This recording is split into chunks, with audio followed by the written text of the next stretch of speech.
Monsieur le Président, vraiment très content de vous voir. Merci. On était vu en 2015. Oui, tout à fait. Voilà. Venez. Richard, le président délégué du groupe d'amitié.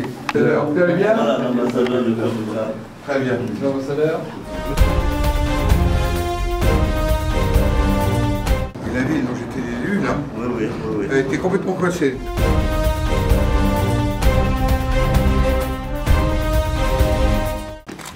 Bien, Monsieur le Président de l'Assemblée nationale de Côte d'Ivoire, Monsieur l'ambassadeur, Monsieur, on est très heureux, avec ici le vice-président de la Commission de la Défense, des Affaires étrangères et nos forces armées, de vous accueillir avec les deux collègues qui ont en charge d'amitié avec l'ensemble de la région et plus particulièrement la Côte d'Ivoire, de vous accueillir.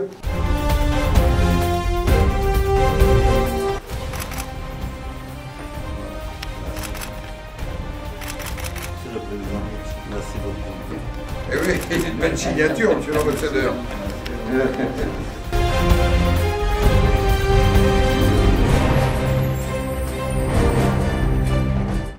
D'abord, j'ai reçu le futur président de l'Assemblée parlementaire de la francophonie, et donc mon président, à partir de 2019, qui m'a d'ailleurs transmis l'invitation pour que je puisse être présent en Côte d'Ivoire à l'occasion de cette Assemblée générale.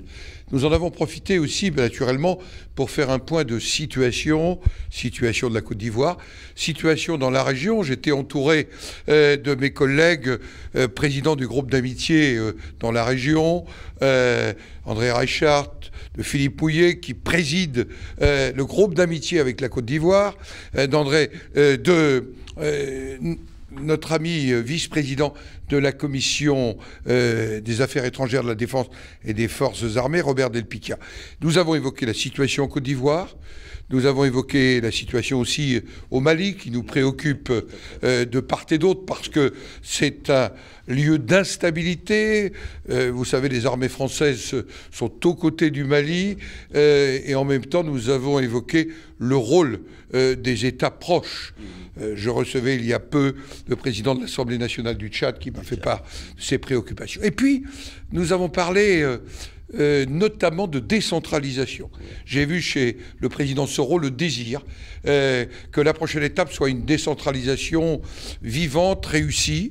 Et j'ai proposé au président Soro que le Sénat, qui porte vraiment la décentralisation dans notre pays, car nous sommes l'Assemblée des territoires, puisse, s'il le souhaite, en fonction des propositions qu'il pourra nous faire, puisse être en coopération.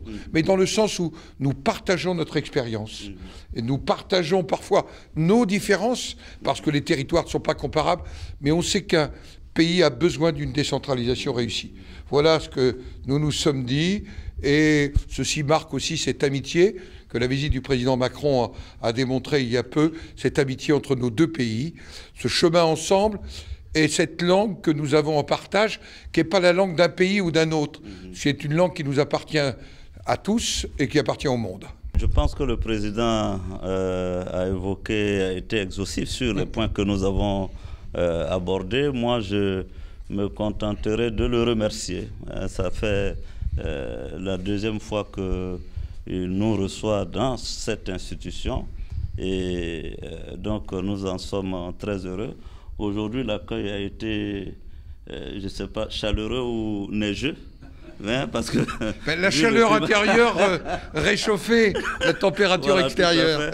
Mais vraiment, nous avons eu des échanges très intéressants, fructueux. Et la proposition qui a été faite au Parlement ivoirien sera retenue. Nous allons solliciter le président du Sénat pour une collaboration sur la question importante de la décentralisation qui demeure un défi pour notre pays.